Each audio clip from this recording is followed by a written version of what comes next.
On vit pas dans la même France. Magali Berda sur Sud Radio, il est 20h03, nous sommes en direct, on vit pas dans la même France, cette émission qui casse les codes, cette émission qu'on ne retrouve nulle part ailleurs que sur Sud Radio, où on fait rencontrer des mondes qui ne se parlent jamais. Alors en général, on a des politiques, avec des créateurs de contenu, on a des institutionnels, on a plein de monde. Cette semaine, vous avez vu, on a eu une semaine très chargée, entre Jean Messia, Chairos, repris par Akhenaton, etc. On a eu une semaine, c'était quelque chose. Vraiment chargé. Valentin, sur 3 émissions, il n'a pas pu parler. J'étais au spectacle. Il manquait les pop-corn. Valentin, il était au pop-corn. C'était une semaine extrêmement chargée et on s'est dit que ce soir, on voulait du calme.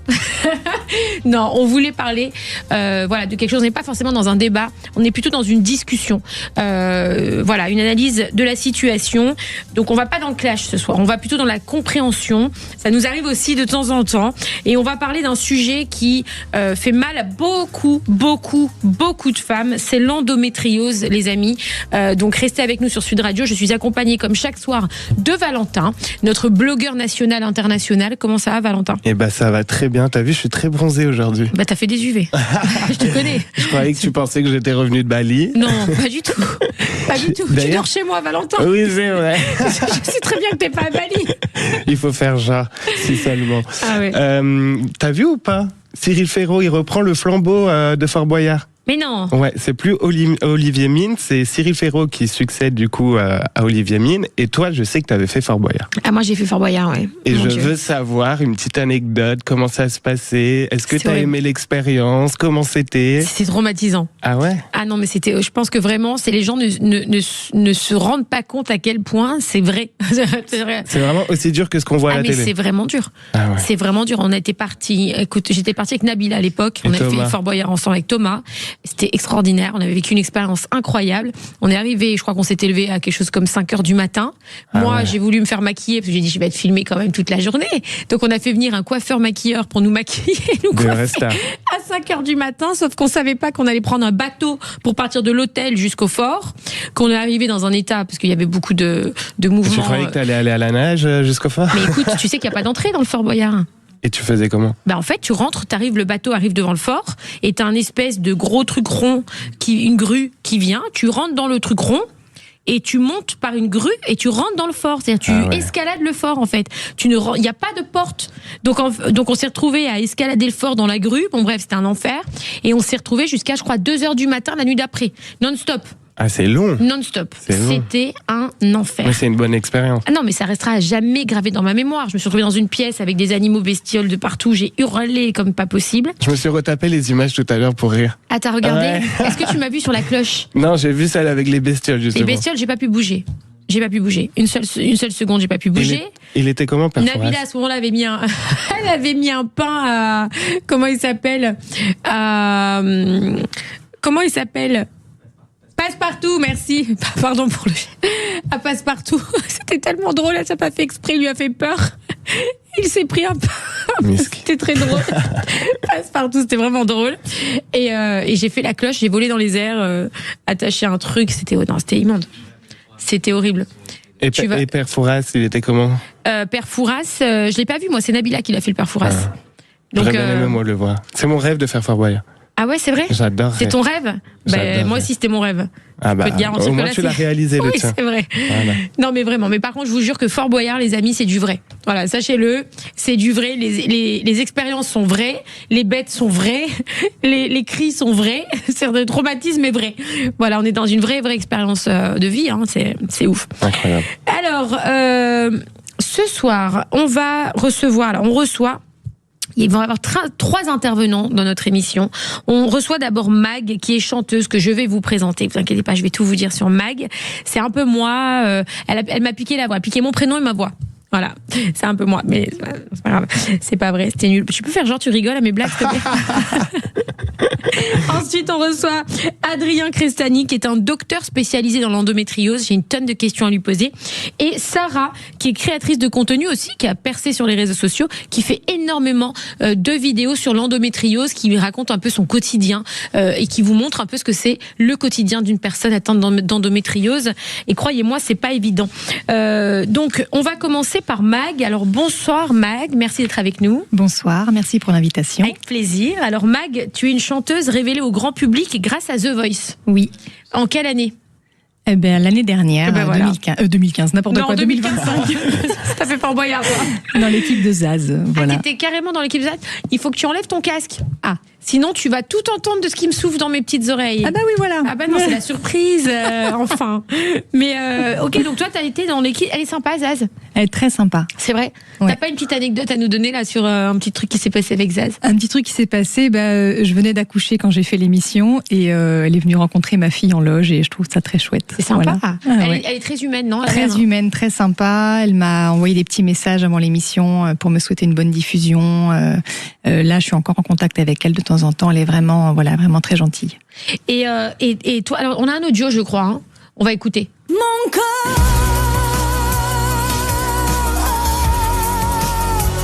je vais t'aimer.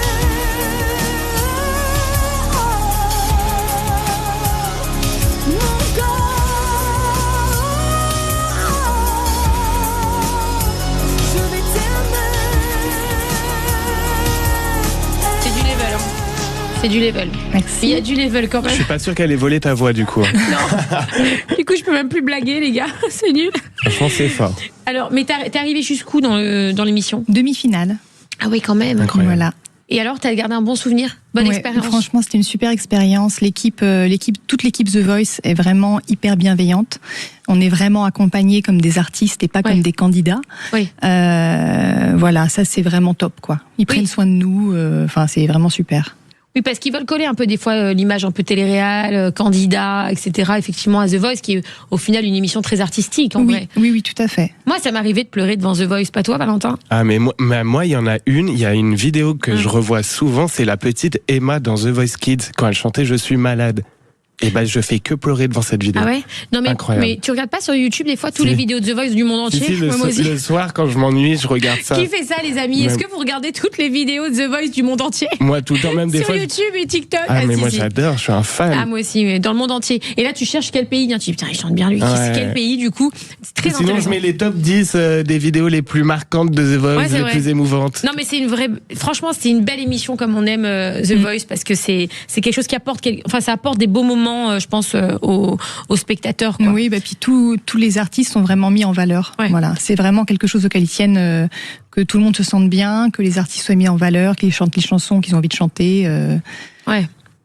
Et toi, donc ta voix et ta sensibilité artistique ont marqué les téléspectateurs à travers tes performances. Tu proposes un univers musical très personnel. C'est vraiment ton univers, mêlant émotion, modernité. Depuis ton passage dans l'émission, tu continues de développer ta carrière avec authenticité et détermination. Tu es présente sur scène et sur les réseaux sociaux. Oui. Est-ce que tu peux nous donner ton compte Instagram pour que les gens puissent te suivre ? Alors c'est Mag Musique, Mag M-A-A-G. Il y a et deux musique, voilà, il y a 2 A. Et musique avec un C. Et tu construis progressivement ton identité artistique et tu affirmes ta place dans la nouvelle génération de talents français. Tu t'inspires de quel chanteur ? Qu'est-ce que t'aimes comme style de musique ? Moi, j'aime la chanson française. J'aime aussi la pop. J'aime Céline. Ah bah Céline. Voilà. Tu vas au concert ? Non, je n'ai pas de place pour le moment. Mais je ne désespère pas. On n'est pas tous l'ex-femme de Cyril Hanouna, hein, les gars. Excusez-nous, hein. Je ne désespère pas d'en trouver, voilà. Mais non, oui, j'aime la chanson française, j'aime Brel, en ce moment, j'aime beaucoup Pierre Lapointe aussi, j'aime Alex Montambeau. D'accord. Voilà. Très bien. Je J'en sais pas qui connais c'est. aucun. Moi je connais que la Starac. Céline Dion, quand même. Non, Céline Dion, oui. Céline, on connaît. Nous, on connaît Jules, tu vois. Voilà. Aya Nakamura. Aya. Mais j'aime bien aussi Aya. Ah Ouais, oui, Aya, c'est- c'est quelqu'un aussi, c'est hein, une quand reine. même. hein. Je danse bien sur Aya en ce moment. Ah, c'est vrai, tu twerk et tout? Je twerk pas, mais il y a de l'idée, on va dire. Moi, j'essaye de twerker, même ça, j'arrive pas à le faire. C'est génial. Alors, on va en parler juste après cette petite pause, puis on va surtout présenter aussi Sarah qui est avec nous. Ton album, parce que tu t'es autoproduite Oui. et tu as tourné beaucoup de chansons. Tu es atteinte d'endométriose. Tu nous en parleras après la pause et tu as mis au service de cette cause ton talent. Tu écris beaucoup de sons sur cette maladie. On revient juste après la pause sur Sud Radio et on en parle tout de suite. Magali Berda, Sud Radio, on vit pas dans la même France. Je vais t'aimer. Beau ça. Mon rêve.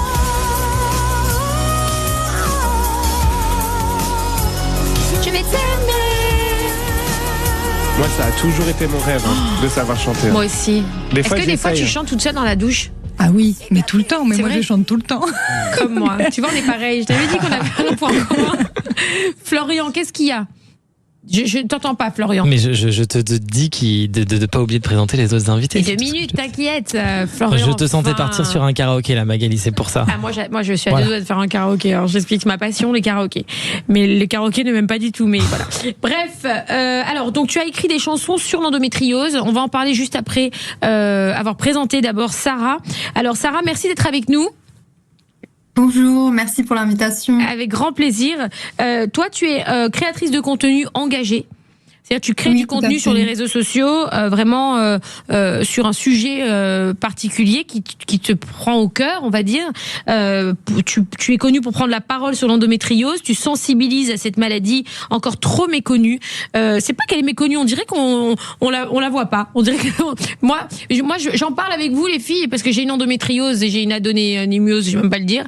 J'ai les deux et je comprends rien et j'ai l'impression que ça existe pas. Moi la dernière fois que j'ai vu mon gynéco m'a dit écoute on va t'enlever l'utérus. J'ai eu mon bonne année.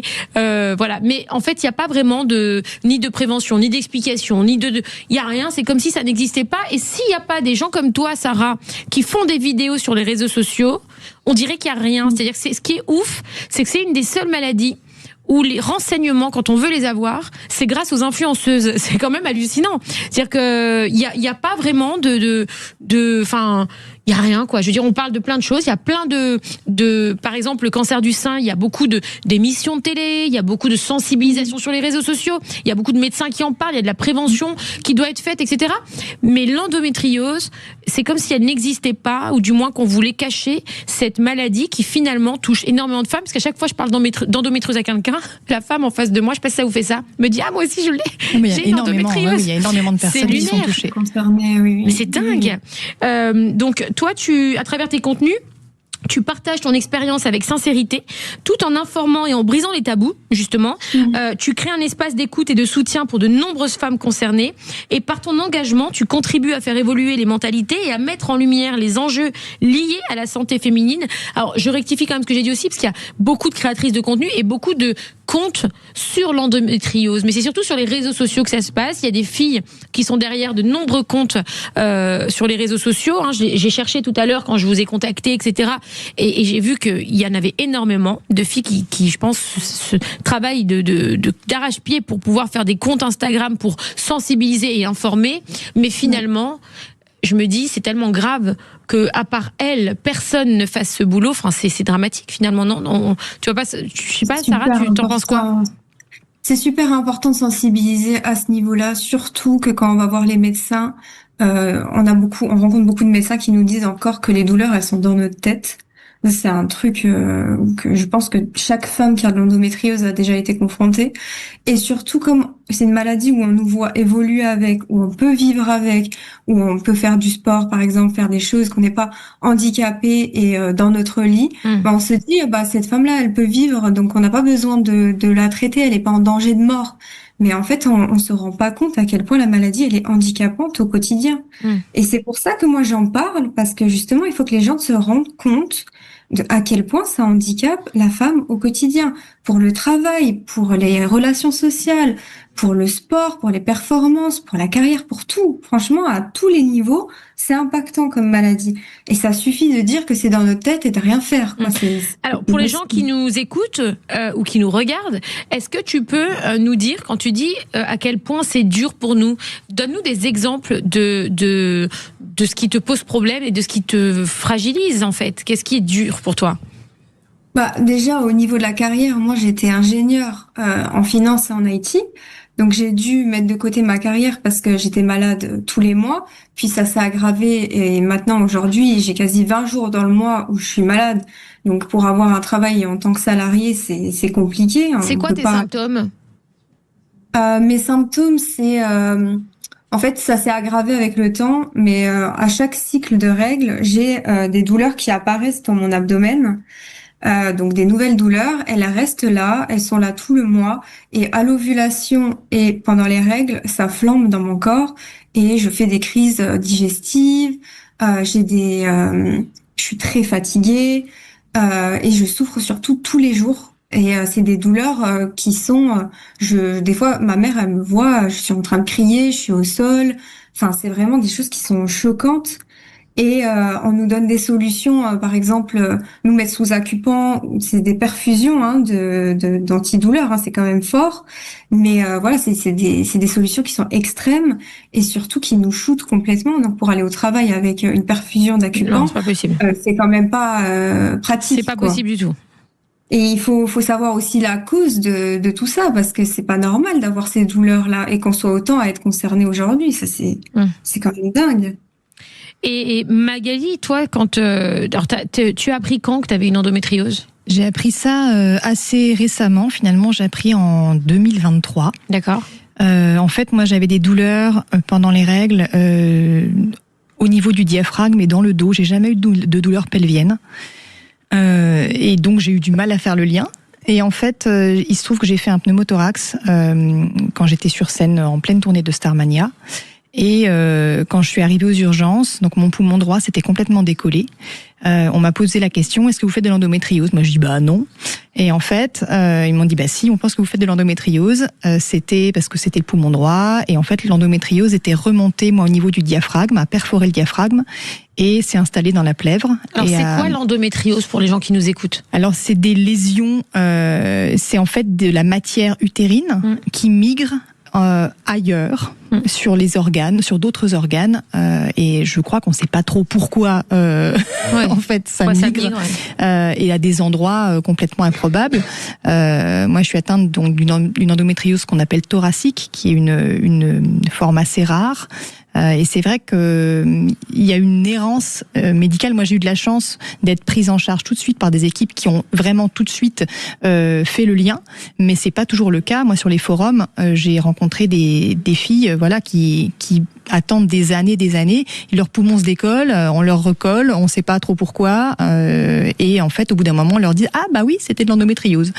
Moi, j'ai eu la chance d'être prise en charge tout de suite, et c'est vraiment à ce moment-là que j'ai su que j'étais atteinte, et que j'ai su ensuite que j'avais de l'adénomiose aussi, parce qu'on a recherché un peu partout du coup.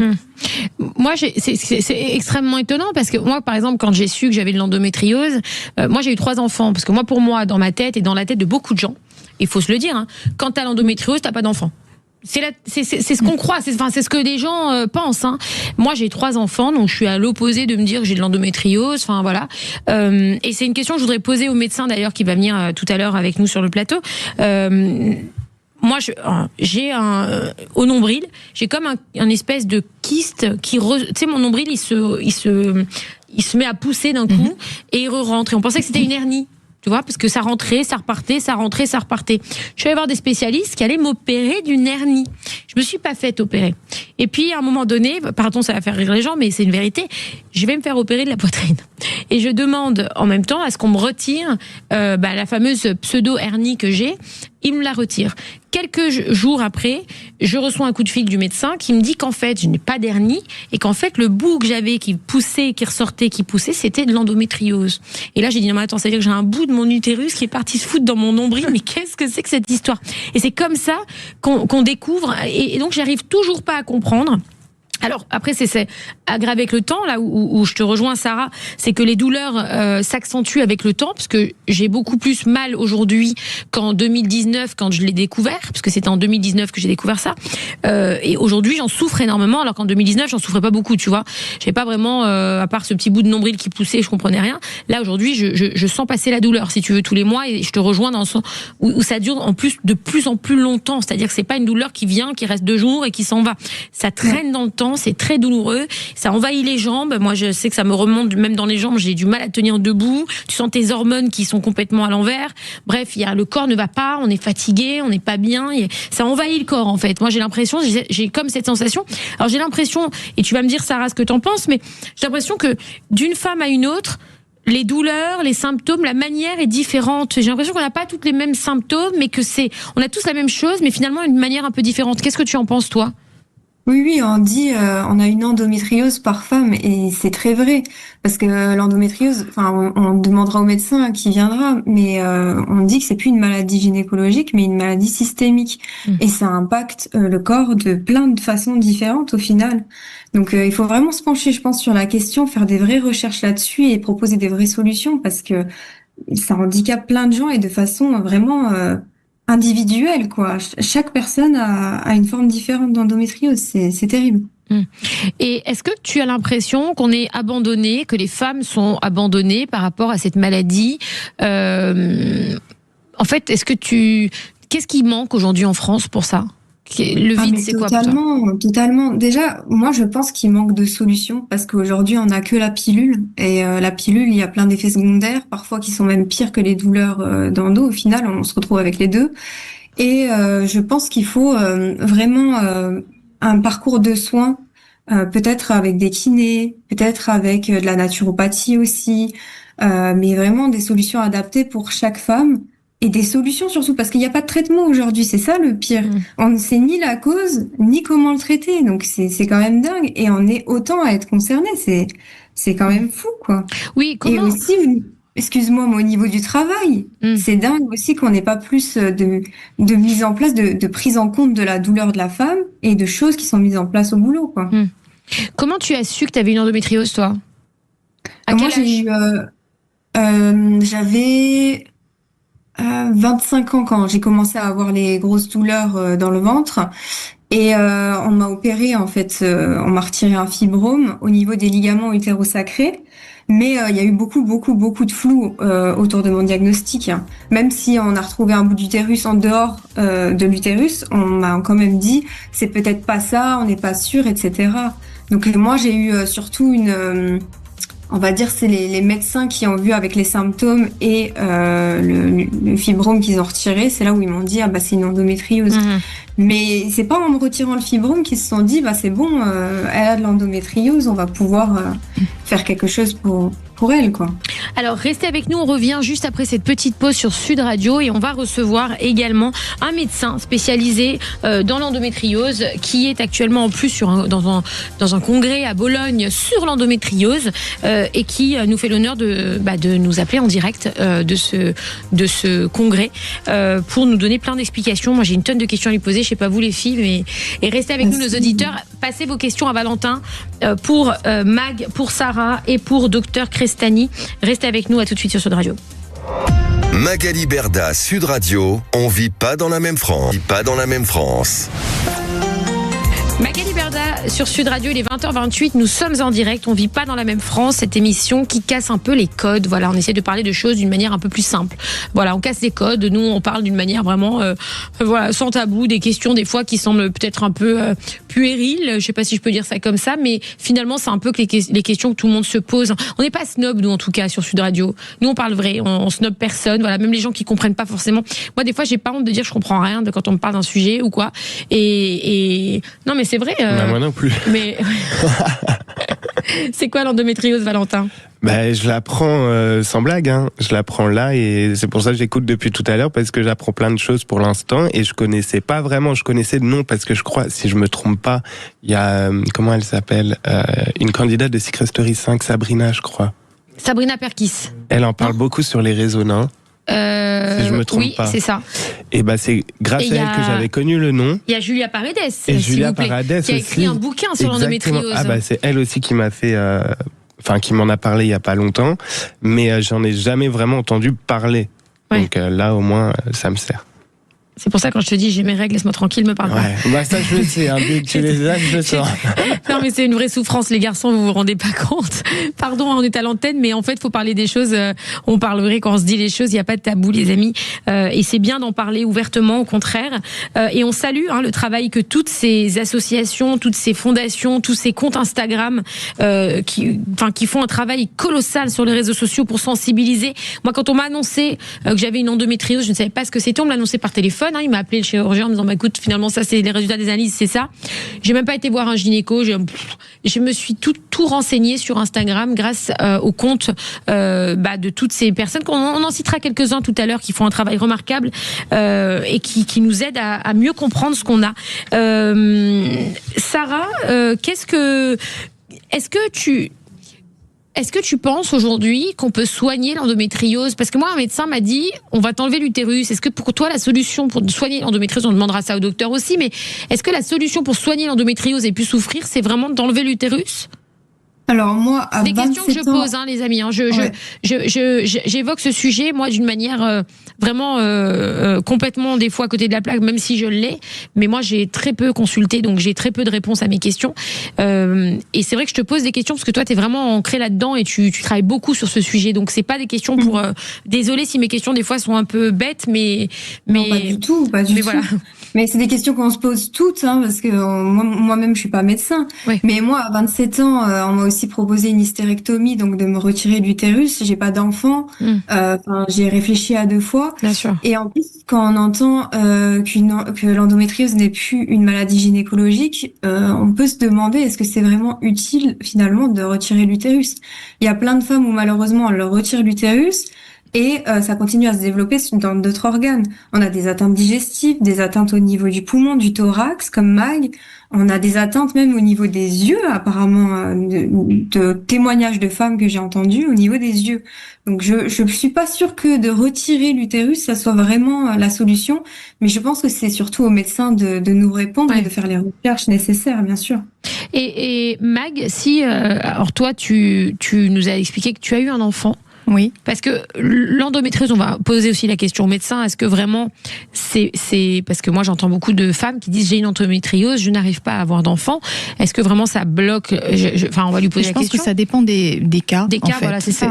Chaque femme est différente. Je pense qu'il y a vraiment des femmes pour qui ça a été ça les a vraiment empêchées d'avoir des enfants. Après il y a plein de femmes effectivement qui ont de l'adénomiose, qui ont de l'endométriose et qui ont quand même des enfants, soit naturellement, soit en parcours PMA.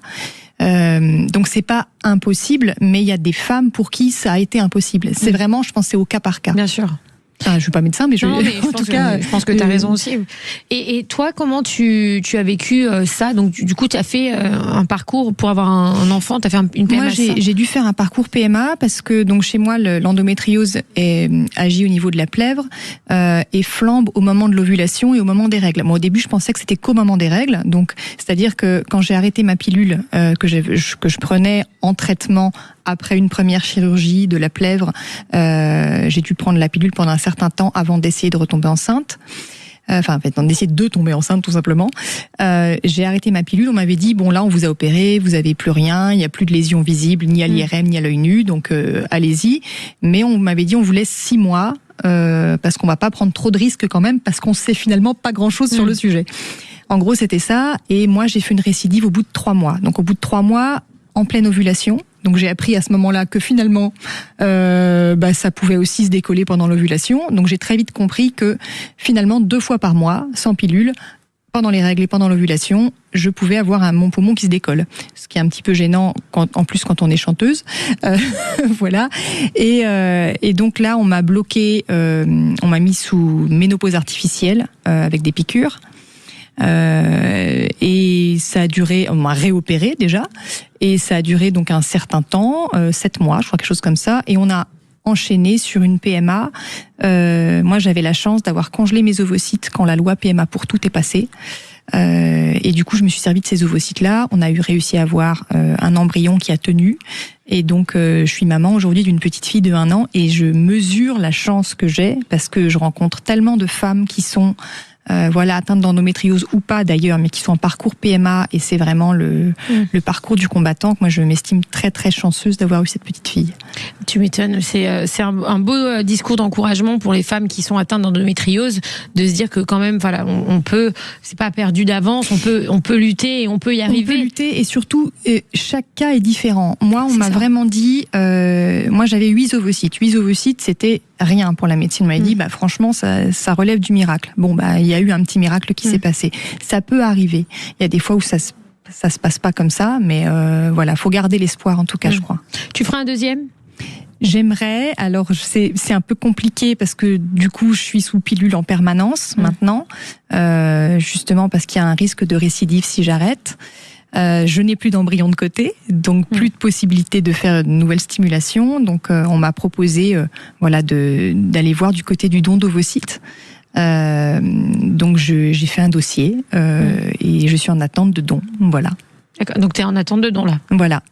Et est-ce que tu te trouves accompagnée par l'État, par la médecine, enfin... Alors, accompagnée par la médecine, moi j'ai vraiment eu la chance d'avoir une équipe de médecins qui était vraiment top et il se trouve que le chirurgien qui m'a opéré était celui qui a fait sa thèse sur l'endométriose thoracique, donc il est très au courant du truc, mais malgré ça, je me rends compte que eux-mêmes finalement marchent sur des œufs. Voilà, moi quand ils m'ont dit vous pouvez arrêter pendant 6 mois, et puis que j'ai fait une récidive au bout de 3, ils se sont dit mince, zut, désolé.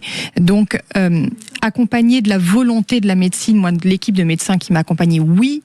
Accompagné par l'État, je pense qu'il y a encore des progrès à faire, notamment sur le remboursement de la pilule, parce que par exemple moi celle que je prends n'est pas remboursée, et c'est quelque chose d'obligatoire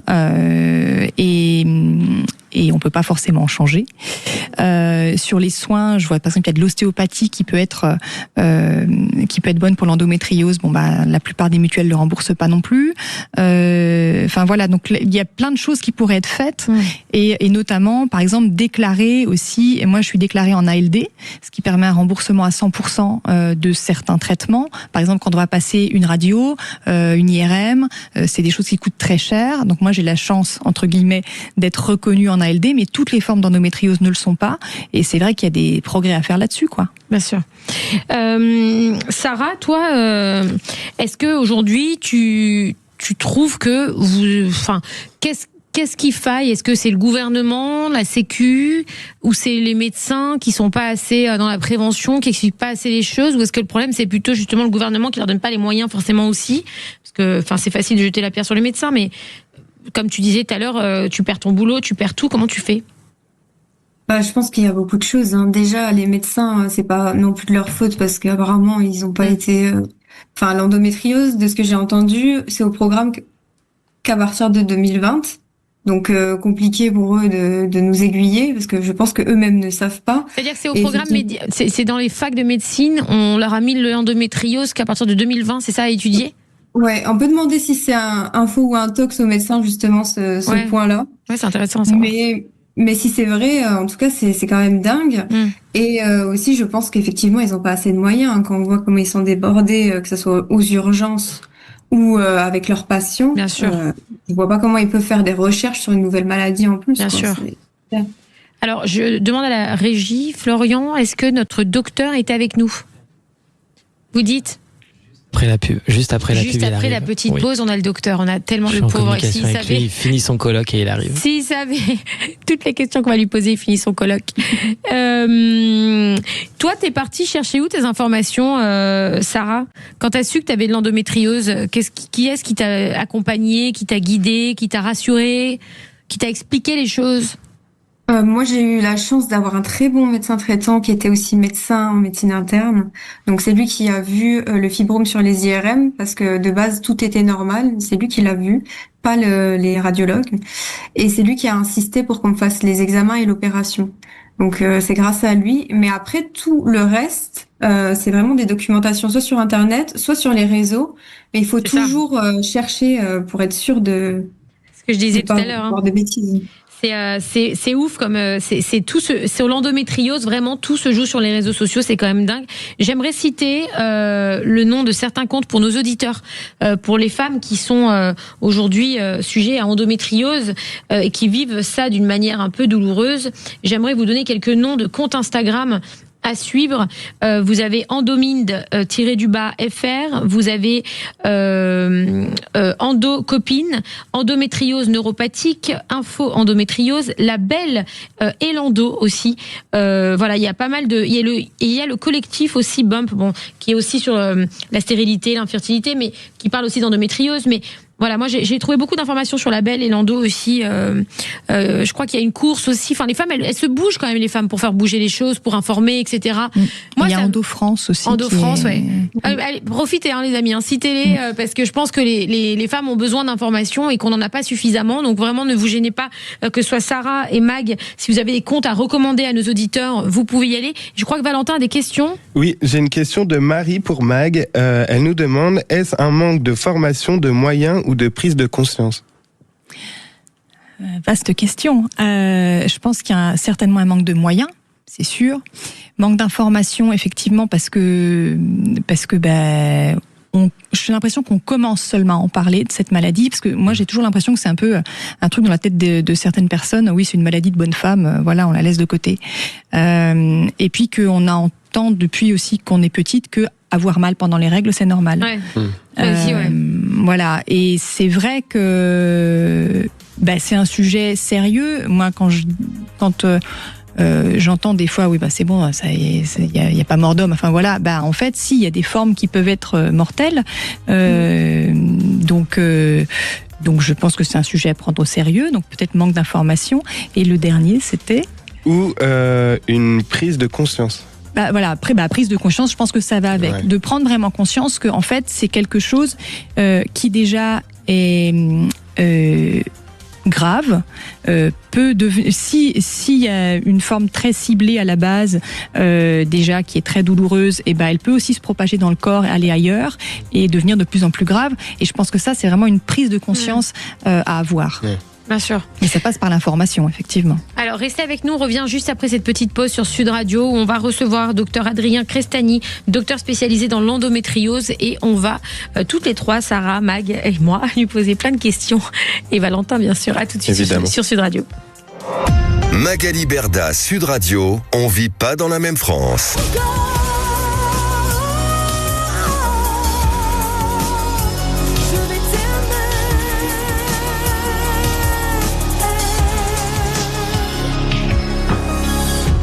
Et c'est Mag. Voilà, Mag. C'est ta chanson, ça là ? Oui, c'est ma chanson. C'est Mon corps, je vais t'aimer. Mon corps, je vais t'aimer. C'est une chanson que j'ai écrite justement à la suite de ma deuxième opération. Parce que j'en ai beaucoup voulu à mon corps de m'empêcher de travailler, m'empêcher d'avoir un enfant. Et quand j'ai eu ma fille, je me suis rendu compte que j'avais pas beaucoup pris soin de lui et que il était quand même capable de faire des choses magnifiques. Finalement. On l'aime bien, la chanson, elle est entraînante, je trouve. Hein. Ouais. Je préfère ça, Florian, excuse-moi, que la chanson que tu m'as mis la dernière fois de Céline Dion. J'étais sûr que t'allais dire ça. Bah oui. Vous avez entendu la nouvelle chanson de Céline Dion ou pas ? Oui. Elle est pas j'adore elle Céline. Elle donne pas envie de danser, quoi. Non, en fait, on la garde pas dans la tête. Ouais. Alors que la tienne, là, je la garde dans la tête, tu vois. C'est très bien. Non, mais c'est vrai.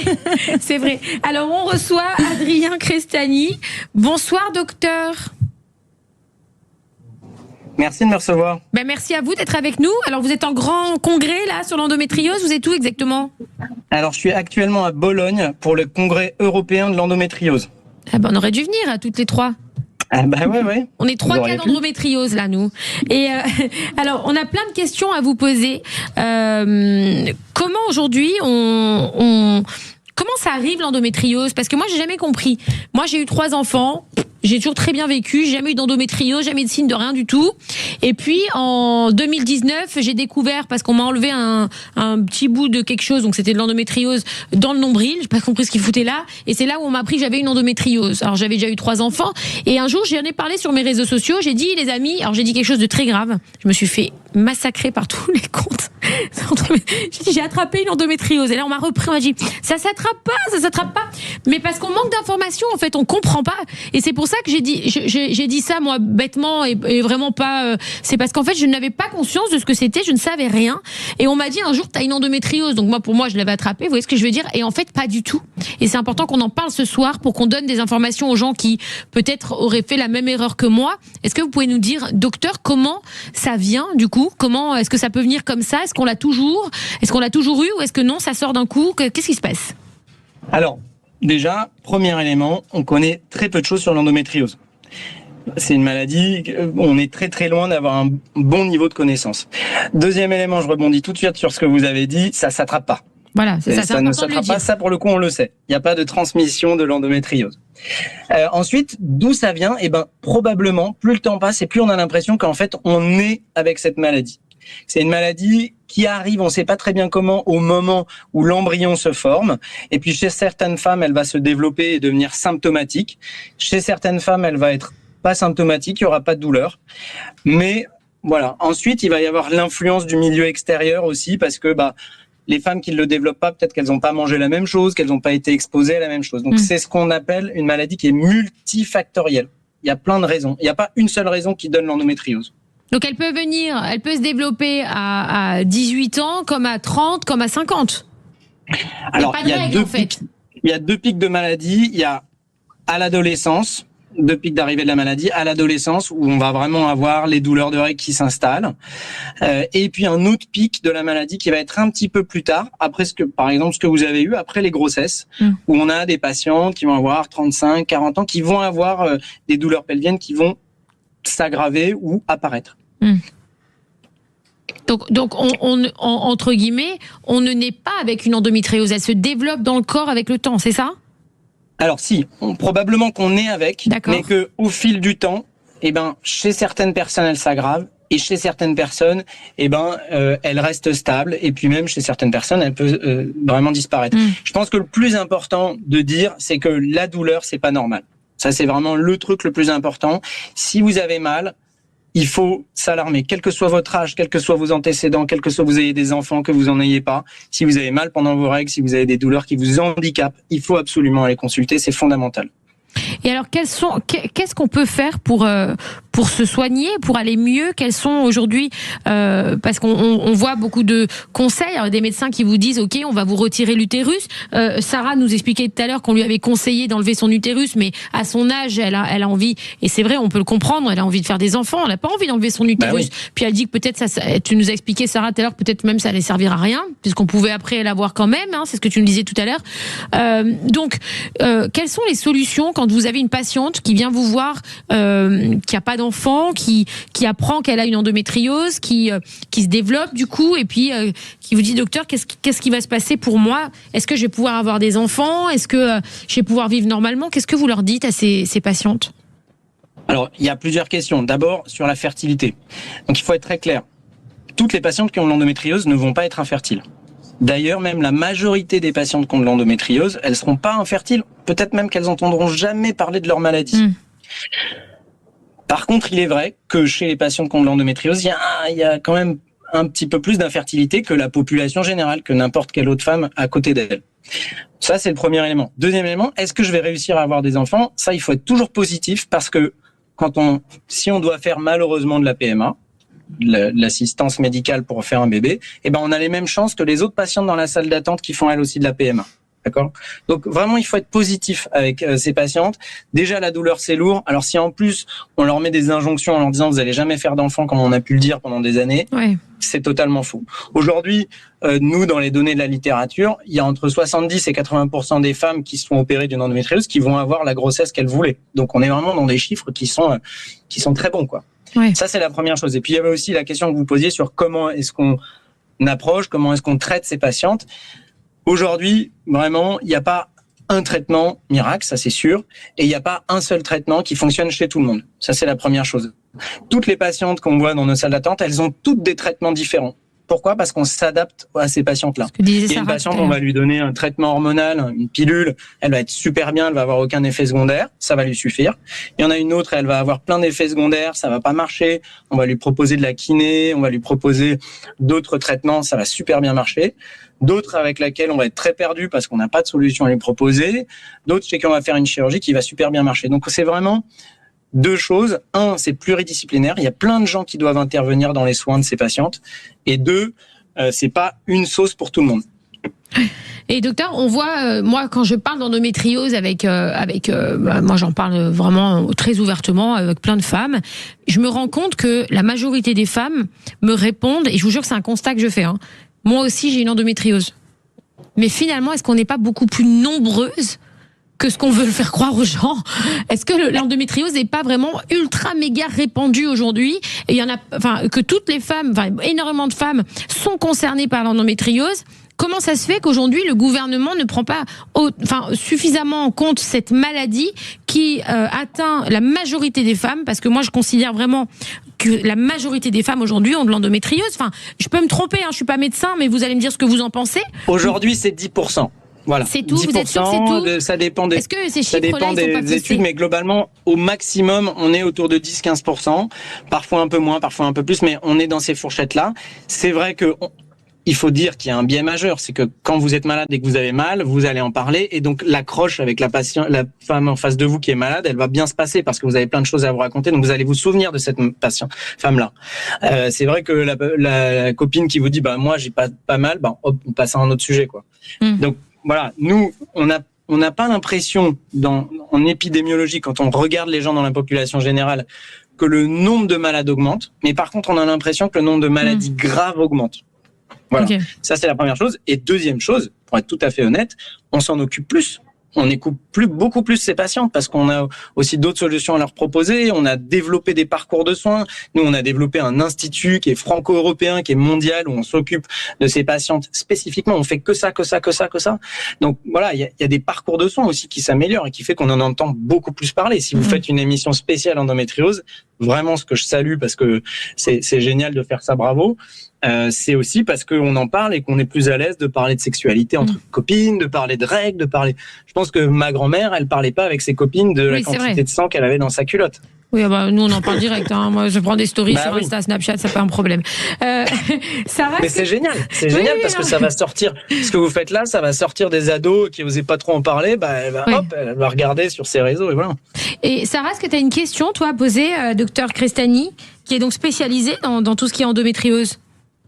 Oui, il parlait que c'était donc de naissance, mais est-ce que c'est héréditaire cette maladie-là?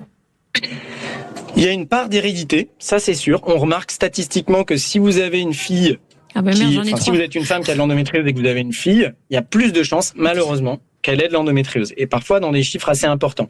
Mais le truc, c'est que on partage pas que la génétique avec ses enfants, on partage la maison, l'alimentation, les perturbateurs endocriniens, les médicaments qu'elle a eu pendant voilà. Donc on sait pas si c'est que génétique, il y a de la génétique, ça c'est sûr, il y a de l'environnement aussi. Ok, oui, sur 4 générations, de mon côté, on est concerné, donc c'est vrai que. Bah oui. Là, il y a certainement quelque chose, c'est sûr. Mais aujourd'hui, on ne sait pas dire, voilà, vous avez tel gène, c'est sûr que vous avez de l'endométriose. Ça, on ne sait pas faire. Je donne la parole à Mag, qui a une question aussi pour Dr Crestani, et après c'est Valentin. Moi, je me pose la question vraiment. Voilà, là, j'aimerais avoir un deuxième enfant, mais une fois que le deuxième enfant, si jamais il est fait à un moment donné, est-ce qu'après je sais pas moi, de subir une hystérectomie ou je sais pas, est-ce qu'il y a une opération qui fait que je serai tranquille? Ça dépend de la maladie en fait. Voilà, ça dépend de la maladie. Si vous avez une maladie dans l'utérus et que vous avez pris tous les traitements et que ça marche pas, là il y a une logique à vous enlever la maladie là où elle est. Oui, alors que moi elle est située le ligament, voilà. Elle est située au niveau de la plèvre. Mais si vous avez pas de symptômes, comment? Elle est située au niveau de la plèvre. Ah bah là c'est effectivement une autre type de chirurgie où on vient enlever cette lésion du diaphragme et de la plèvre.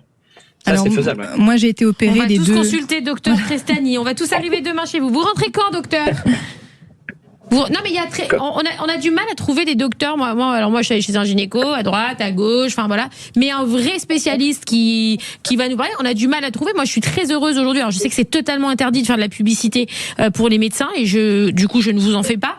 Mais c'est d'utilité publique que de donner aussi des noms de spécialistes pour que les femmes puissent aller consulter des vrais spécialistes pour l'endométriose. Et je ne fais aucune publicité, je tiens à le dire. Hein, on se connaît pas tous les deux. Hein. En plus, Donc, il est beau gosse. Hein. Dis donc, toi. Non, mais il n'y a pas du tout de publicité à faire puisqu'il y a des réseaux de santé qui sont des réseaux de santé publics. Hein. Moi qui habite à Bordeaux, il y a une association, hein, donc il n'y a pas de publicité, qui filiarise, c'est-à-dire qu'aujourd'hui, s'il y a une patiente qui va voir son médecin généraliste et qui dit j'ai mal pendant mes règles et que le médecin généraliste il est paumé, il sait pas à qui adresser, ou même la patiente elle-même, eh ben il suffit de taper sur Google, il y a une liste des praticiens. Ça, c'est vraiment, c'est des gens qui sont formés, qui sont intéressés. Ils sont prêts à écouter Sarah avait et qui ne vont pas laisser la patiente sur le chemin. Est-ce que c'est vrai que l'endométriose est venue dans les bouquins de médecine, entre guillemets, qu'en 2020 ? Alors, il y avait le mot endométriose dans les causes de douleur, etc. On savait que ça existait puisqu'on sait que cette maladie existe depuis très longtemps. On l'appelle endométriose depuis moins longtemps, mais voilà, on sait que cette maladie existe. Après, le sujet, maintenant, c'est un item, c'est-à-dire que c'est un chapitre entier dans un livre de gynécologie. Donc, c'est vraiment quand même... Donc ça, effectivement, c'est plus récent. On a participé à l'écriture de ce chapitre. Et ça date de 2020. Donc en fait, vous connaissiez la maladie avant, mais c'est vrai qu'il y a un chapitre. Donc tu vois, Sarah, c'est pas vraiment de l'intox. Hein. Au final, il y a un chapitre qui est apparu dans les manuels de médecine qu'en 2020. Voilà. C'est ça, docteur ? Alors, je sais pas si c'est 2020 exactement, parce que ça dépend des livres dans lesquels, voilà. Mais effectivement, ça a moins de 20 ans. C'est très récent, quoi. Valentin a une question avant, pour vous. Savait, ce mot-là, il existait. Oui. Oui, mais vous l'étudiez pas, quoi. Donc, Valentin, tu as une question pour le docteur. On l'étudiait, mais c'était pas vraiment... Voilà, allez-y. Oui, c'est une question qui revient beaucoup depuis tout à l'heure. Alors, on nous demande quel médecin doit-on aller voir pour se faire diagnostiquer officiellement de l'endométriose ? Gynéco ? Alors, d'abord, tous les médecins, voilà. Mais le médecin généraliste, il peut tout à fait le faire. Hein. Ah bon ? Le médecin généraliste, il peut tout à fait... et entendre que la patiente elle a mal pendant ses règles, lui proposer un traitement de première intention et lui dire bah voilà, vous avez mal pendant vos règles, il faut faire une échographie. Vous faites votre échographie avec un médecin formé à ce type d'échographie et trouver le diagnostic. Ça c'est un moyen facile. Le problème, c'est encore une fois, ça veut dire que vous habitez dans une région où il y a des généralistes disponibles, parce qu'il y a des régions où c'est 1 an le délai d'attente. Ça veut dire que vous avez un radiologue qui est formé. Enfin voilà, c'est ça le sujet aussi. Bien sûr. Alors, après, il y a des centres spécialisés. On vous entend plus, docteur ? Il y a des centres spécialisés, on vous entend plus. Merci Mag, et vraiment qu'on télécharge tous ton son. Ta musique est extraordinaire, je l'adore. Il faut aller sur ton Instagram, tu peux me redonner ton arrobase ? Mag, M-A-A-G, musique avec un C. Une musique sur l'endométriose, les amis, elle est incroyable, elle reste dans la tête. Merci docteur Crestani, merci pour avoir pris le temps pendant ce colloque, on va dire, sur l'endométriose. Quand vous rentrez, vous nous dites, on vous fait venir en plateau parce qu'on a encore une tonne de questions à vous poser, parce que le sujet est très important et très sérieux, et en 1 heure, moi j'ai encore une tonne de questions, je sais pas pour vous les filles et nos auditeurs, mais j'ai une tonne de questions à vous poser, donc on vous attend sur Sud Radio, nous, pour l'endométriose ici. Merci Sarah, merci beaucoup Sarah pour ta participation aussi en visio, et qu'on aille tous te suivre. Je te laisse redonner ton Instagram également. Avec plaisir. Alors c'est l'ingénieur squad. L'ingénieur avec un E tiré du bas, squad comme le squad. Et ben voilà, merci pour tout ce que tu fais. Création de contenu sur l'endométriose, création de contenu engagé. Je vous souhaite une très belle soirée. Moi je vous dis à lundi sur Sud Radio avec un sujet, attention. On a normalement peut-être Sandrine Rousseau lundi. Je vous dis pas ce qui se prépare. Donc restez avec nous sur Sud Radio. Mais tout de suite, d'abord, vous avez notre star internationale, Jacques Pessis, et son invité, Sandrine Dominguez. Donc restez tout de suite avec Jacques Pestis sur Sud Radio, et en ce qui me concerne, à lundi.